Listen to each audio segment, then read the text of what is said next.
Flashback. உண்ணாவிரதத்தை இயக்குனர் திரு சந்திரசேகர் தொடங்கி வைத்தார். அப்போது நடிகர் விஜய் தமிழர்கள் கொல்லப்படுவது தடுத்து நிறுத்தப்பட வேண்டும் என்றார். வர செய்திகள், பார்க்குற போட்டோஸ் இதெல்லாம் பார்க்கும்போது மனசுக்கு ரொம்ப கஷ்டமா இருக்கு.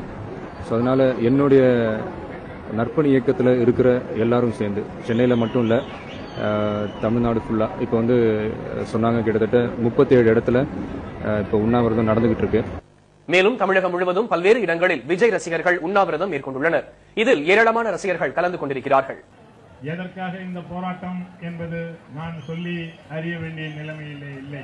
அங்கே உடனடியாக போர் நிறுத்தம் செய்யப்பட வேண்டும் என்ற கோரிக்கையை முன்வைத்து நம்முடைய தம்பி விஜய் அவர்கள் தலைமையிலே இங்கே தமிழ்நாடு பூராவும் எல்லோரும் போராடி கொண்டிருக்கிறீர்கள்.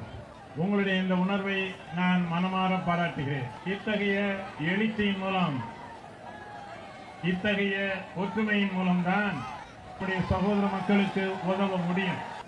அந்த வீர மறவர்களுக்கு நாம் இங்கிருந்தே வணக்கத்தையும் இறுதி வெற்றி பெற வேண்டும் என்ற வாழ்த்துக்களையும் தெரிவித்துக் கொள்ள வேண்டும். தமிழ்நாட்டை பொறுத்தவரையில் தமிழ்நாட்டில் உள்ள அரசியல் கட்சிகள், கலையுலகத் துறையினர் இவ்வளவு படிப்படியாக தமிழக மக்களுடைய ஒட்டுமொத்த கோரிக்கை வைத்த பிறகும் இலங்கை அரசு அதற்கு செவிசாய்க்கவில்லை. புத்தன் பிறந்த இந்திய நாடு, காந்திய வழியில் விடுதலை போராட்டத்தை நடத்திய நாடு, அண்டை நாட்டில் நம்முடைய சொந்த சகோதர உண்ணாவிரத போராட்டம் நடத்தி நீங்களும் இன்றைக்கு வேண்டுகோளை விடுத்திருக்கிறீர்கள். காலையிலிருந்து நீங்க எல்லாரும் இந்த உண்ணாவிரதத்தில் கலந்துட்டு இருக்கிறீங்க. சென்னையில் மட்டும் இல்ல, தமிழகம் முழுவதும் என்னுடைய நற்பணி இயக்கத்தில் இருக்கிற எல்லாரும் இந்த உண்ணாவிரதத்தில் கலந்துக்கிட்டு இருக்கிறாங்க. அதை நினைச்சு பார்க்கும்போது மனசுக்கு ரொம்ப பெருமையா இருக்கு. எனக்கு இந்த மாதிரி ரசிகர்கள் கிடைச்சதை நினைச்சு பார்க்கும்போது,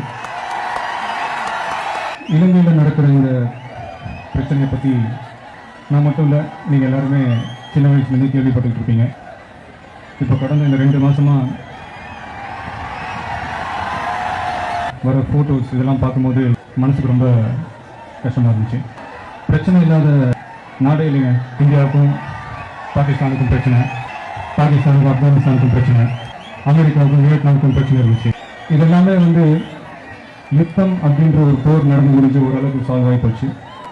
ஆனால் கடந்த 25 வருஷமா சகோதரர் சகோதரிகளாக பழகிட்டு இருந்து அவங்களுக்குள்ளேயே ஒரு யுத்தம் நடந்து அதோட ஓடி வர்ற அளவுக்கு ஒரு நாட்டில் பிரச்சனைனா அது இலங்கை மட்டும்தான். தமிழர்களும் அவங்களுடைய உணர்வை காட்டிக்கிட்டு தான் இருக்காங்க. அதனால நிச்சயமா போர் நிறுத்தம் ஒரு முடிவுக்கு வரும்.